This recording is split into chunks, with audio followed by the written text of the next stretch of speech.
bringing to issue the gun violence in America. And what Giuliani's interpreting, grandpa putting down Beyonce, which we all love, the Queen Bee, and she won 8 awards. She made history last night. So for angry grandpa to be putting down Beyonce is so silly. She was bringing about innocent people being murdered in America. This isn't the first time Beyonce has used the stage to point fingers at, and other times law enforcement. You remember the Super Bowl halftime act? You remember that one? It is, yes, I remember that one. It's incredible that the opposition in this debate is calling Rudy Giuliani, who actually took the crime rate down in New York City and actually saved black lives, calling him an angry grandfather, even though he's the one who actually has real solutions to solving crime in these neighborhoods that need it the most, while praising Beyonce for perpetuating a myth that not only is detrimental to community policing, but those who live in the areas that need the police the most. That is amazing to me. Beyonce has a choice here. She can either be part of the solution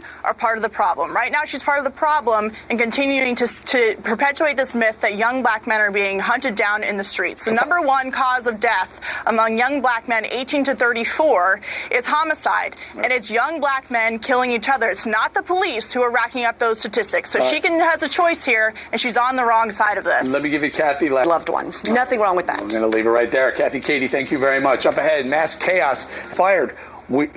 Are we wasting our money? A lot of the questions that are raised is, what's the social media? Can we pick up the tweets or words that are out there and perhaps provide ground truth? Why does the whole airport go panic? Why is there not communication by the TSA and the police and the security in these airports saying, hey, there's nothing here, calm people down? Do we have TSA and police running away from a threat? So here's what happened. You had 100 calls received in 70 minutes by the Port Authority, and yet it was no specific threat. You were chasing a ghost, and it was multiple facilities. So the problem is, what do you tell people? If you could stop at people and say there is no threat. Well, why don't they? Why didn't they? Sure, they could. What about an announcement? What about an announcement over you can locate a passenger? Can you say there's no threat here? Calm down. So here's the challenge. Most active shooters are done within 5 minutes. It happens so fast. And so the question is, if you don't know specifically where the problem is, how do you respond? How do you make sure it's not a problem? Okay, so earlier in the day, I believe there was a man in a Zorro costume that was arrested at LAX. Yeah.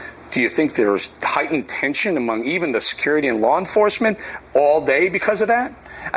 Unfortunately, yes. The question becomes, what's the passengers? What's the flying public think about this? And how do you give them a reassurance that, yes, we are more secure than they think they are, and contextualize the threat? You and I both know that the chances of you being in a terrorist threat, a terrorist event. Michael, you were there and 9 responders running towards the threat. Right, exactly. We're not hearing that in these cases, that's are we? That's what you're supposed to do. And that's why there are investigations in JFK and LAX going on right now, where they're going to take a look at who responded and how. And if there was a problem where they ran away and they didn't contribute to the response, then there's going to be hell to pay. Well, hell to pay how? And you're going to do either, you may let people go, you may rethink the entire security system. I'm going to tell you, I'm in an airport and I see a cop running this way. You're going to go with him. I'm running the same direction he is. That's the problem. And everybody assumes that they know more than everybody else. That may not actually be the case, particularly when there's a non-specific threat like this that's out there. Quickly, is this a money issue? What is this? We need to spend more money? It's a training issue. Training equals money, right? Yes, it sure does. All right, we'll leave it right there. Michael, thank you very much. Thank you. And before we get, need a good book to kick back this Labor Day weekend, you can check out that bestseller right there, Wake Up America. It's pretty good. I wrote it. And that's it for us tonight. Thanks for watching. I'm Eric Bolling in for Bill O'Reilly. Please remember, the spin stops right here. For favors set up during Mrs. Clinton's time at State. And tonight, a former Justice Department lawyer is telling us the new revelations suggest some legal lines may have been crossed. Good evening and welcome to the Kelly File, everyone. I'm Megyn Kelly. New details emerging now after a federal court ordered the release of more emails from Clinton's private server. These are documents recovered by the FBI that Mrs. Clinton may have tried to destroy.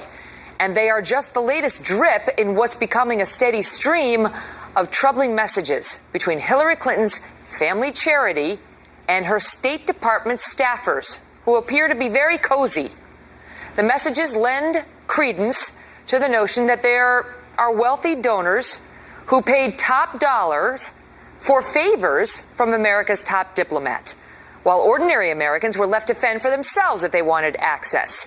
Even Mrs. Clinton seems to admit this doesn't look good. My work as Secretary of State was not influenced by any outside forces. I made policy decisions based on what I thought was right.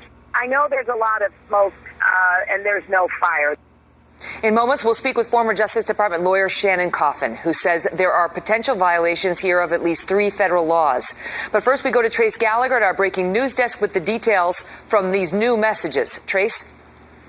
And Megan, if you're connecting dots, this latest round of emails appears to draw a bold line directly between the Clinton Foundation and Hillary Clinton's inner circle while she was Secretary of State.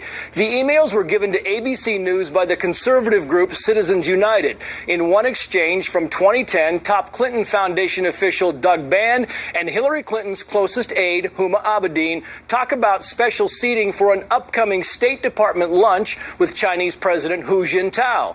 Doug Band even names names, including the president of UBS Wealth Management, Bob McCann, Western Union CEO Hikmet Ersek, and Rockefeller Foundation president Dr. Judith Rodin. A later email specifically requested that Rodin be seated at Vice President Joe Biden's table, to which Huma Abedin responded, quote, "I'll ask." For the record, UBS had given the Clinton Foundation between $500,000 and $1 million. Western Union between $1 and $5 million. The Rockefeller Foundation between $10 and $25 million. When asked about the Clinton Foundation trying to get prime seats to a lunch for a foreign dignitary, the State Department said it, quote, does not believe it is inappropriate.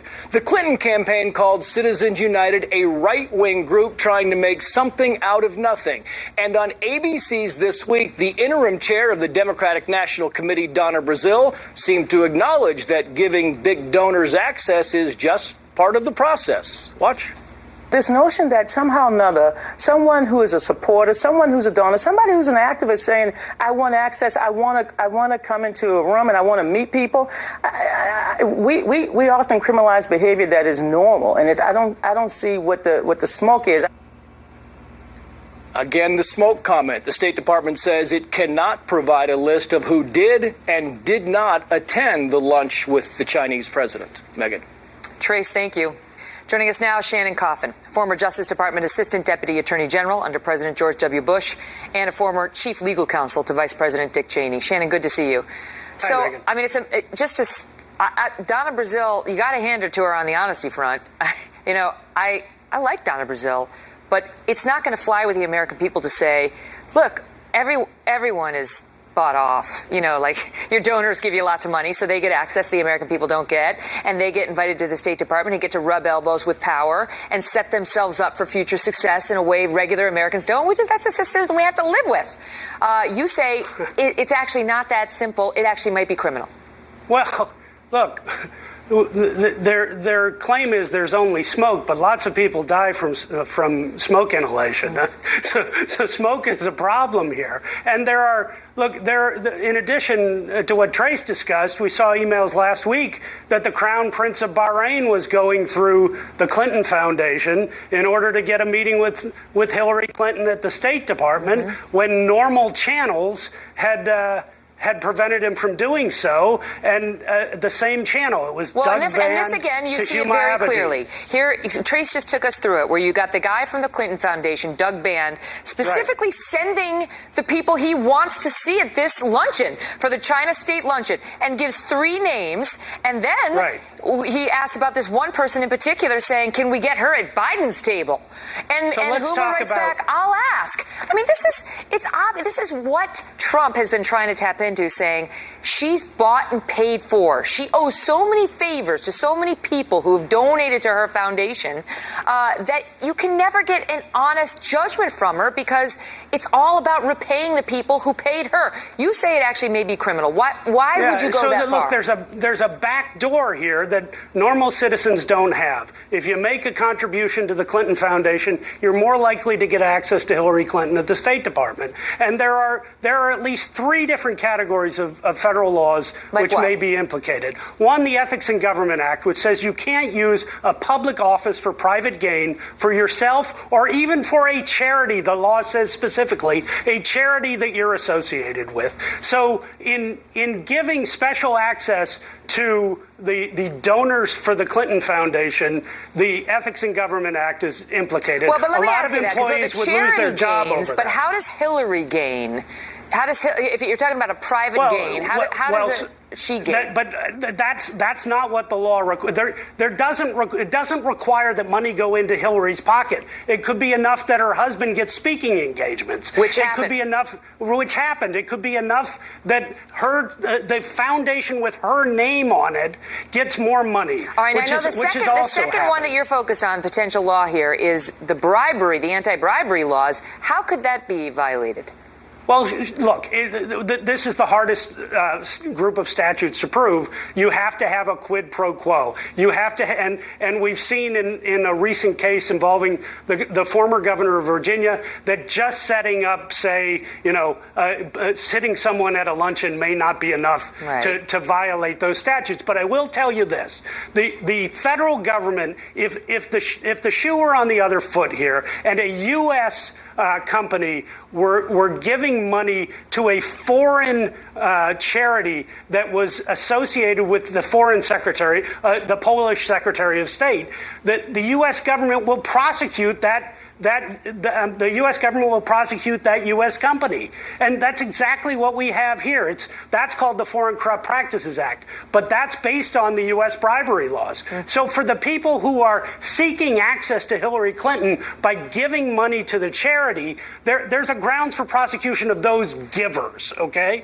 Now, whether or not that Hillary Clinton can get reached by those laws, there's a lot more facts that have to be developed. It's unbelievable. When you see the tentacles of the Clinton Foundation and how dicey this was for her to maintain it. But let's talk about the foundation. Quickly, go ahead. The foundation could be a foreign agent for the Prince of Bahrain. When the foundation says, he's our friend, can you get a meeting with Hillary Clinton? And Huma says, Friday at 10 a.m., that the foundation itself could be an unregistered foreign agent. Whenever an agent for a foreign government or a foreign company goes before the U.S. government and seeks favors, that person is supposed to register with the Justice Department. I got it. So that certainly didn't happen to go here. do the bidding of some foreign dignitary at our State Department. I got to leave it at that. That's right. Shannon, great to see you.